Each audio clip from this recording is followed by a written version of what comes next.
Bismillahirrahmanirrahim. Assalamualaikum warahmatullahi wabarakatuh.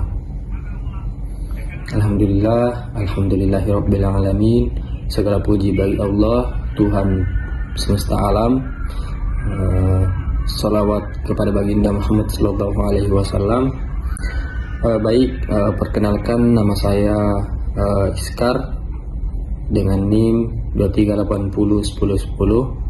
Pada kesempatan kali ini saya akan mempresentasikan PPT saya yang berjudul teori belajar behavioristik.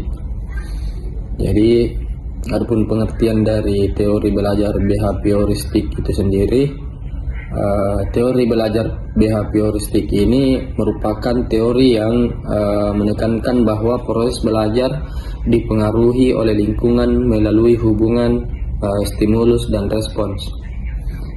Teori ini berfokus pada perubahan tingkah laku yang dapat diamati, diukur, dan dinilai secara objektif. Dalam penerapannya, guru memberikan rangsangan kepada siswa untuk menghasilkan respons tertentu sebagai bentuk hasil belajar. Karena mudah diterapkan, teori ini banyak digunakan dalam pembelajaran di sekolah guna membentuk perilaku dan meningkatkan kualitas belajar siswa.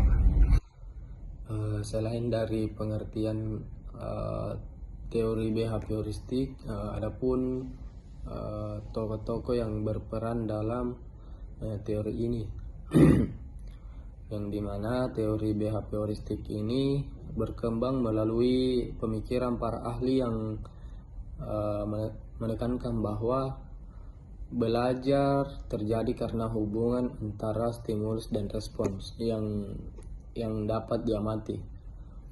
Tokoh pertama itu ada Edward. Dia menjelaskan bahwa belajar merupakan proses interaksi stimulus dan respons yang dikenal dengan teori koneksionisme. Tokoh yang kedua itu ada Ivan Petrovich Pavlov. Ia mengatakan bahwa melalui teori klasikal conditioning menunjukkan bahwa perilaku dapat dibentuk melalui pengulangan stimulus tertentu. Selanjutnya ada tokoh John B. Watson. Dia menegaskan bahwa pembelajaran harus dilihat dari tingkah laku yang dapat diamati secara nyata tanpa memperhatikan proses mental. Selanjutnya ada tokoh B.F. Skinner. Dia mengembangkan teori operan conditioning yang menjelaskan bahwa respons dan konsekuensi dapat mempengaruhi proses belajar siswa, karena dari perilaku sangat mempengaruhi proses belajar siswa. Jadi teori-teori ini banyak diterapkan dalam dunia pendidikan karena dianggap efektif dalam membentuk dan mengembangkan perilaku belajar peserta didik. Selanjutnya ada penerapan teori behavioristik dalam pembelajaran.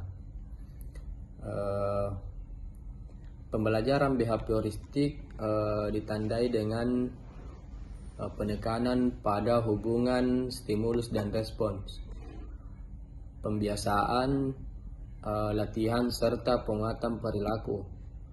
Dalam teori ini, siswa cenderung diposisikan sebagai individu individu yang bersifat pasif, yang mengikuti aturan dan materi yang telah disusun secara terstruktur. Proses belajar lebih menekankan disiplin, pengulangan, dan pembentukan kebiasaan untuk menghasilkan perilaku yang diinginkan.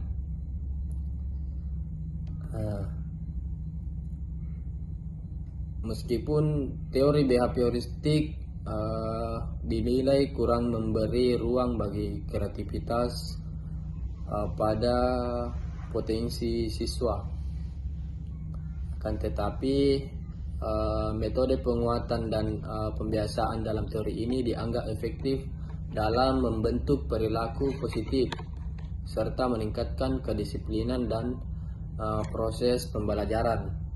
Jadi sebagai kesimpulan dari materi yang saya presentasikan tadi, yaitu teori behavioristik ini menekankan proses belajar sebagai perubahan tingkah laku yang terjadi melalui hubungan stimulus dan respons yang dapat diamati dan diukur. Jadi penerapan teori behavioristik dalam pembelajaran ini sangat efektif untuk menimbulkan kedisiplinan, kebiasaan belajar, dan perilaku positif, meskipun siswa cenderung memiliki ruang yang terbatas untuk beraktivitas dan berkreasi dan mengembangkan suatu kemampuan secara bebas. Mungkin itu saja dari saya. Saya akhiri, wabillahi taufiq wal hidayah. Wassalamualaikum warahmatullahi wabarakatuh.